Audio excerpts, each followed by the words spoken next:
Hello po, online world. Ayan po yung ating mga napamili at na-pick up ngayong araw ng Martes, December 24, 2024.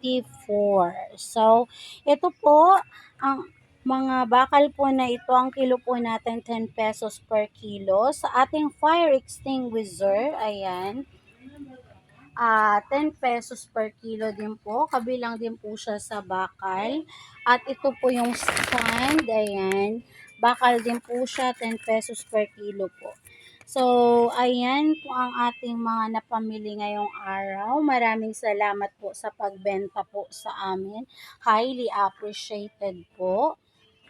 So, pumipick up po kami around Nueva Ecija, boundary po ng Tarlac, boundary po ng Pampanga, boundary po ng Bulacan, boundary po ng Pangasinan, at boundary po ng Nueva Vizcaya.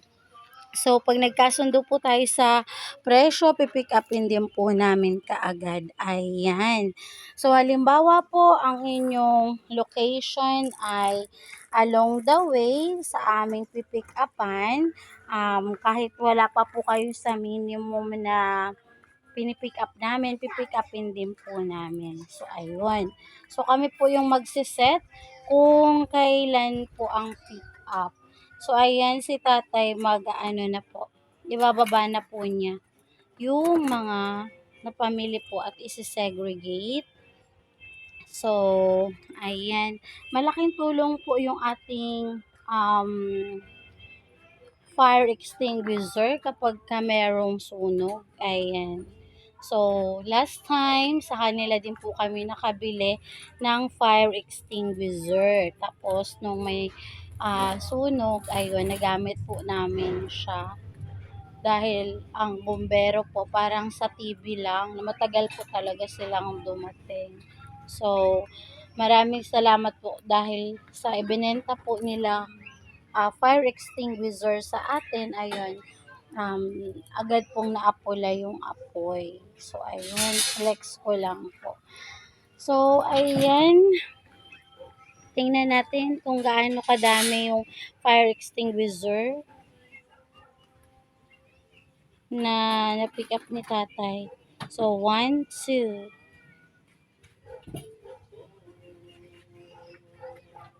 Maraming salamat po Ma'am Luzminda Aquino sa belt wag. Ayan, nagagamit ni tatay. $39 pala to. Mahal pala eh. Sabi po niya $39 daw po yung halaga nung belt bag. Five. 2,500 daw po yung katumbas sa peras dito sa Pilipinas. Hindi po namin afford yun. So, ayun, ito po yung mga fire extinguisher. Ayan, so, 1, 2, 3, 4, 5, 6, 7, 8. So, 8 na fire extinguisher po. Ayan. Ayan siya. So, ayan. Maraming salamat po sa pagbenta po sa amin. Highly appreciated po. Ito naman po yung stands, yung rack ng mga paninda. Ayan. So, that's all for today's video. Thank you for watching. Bye-bye!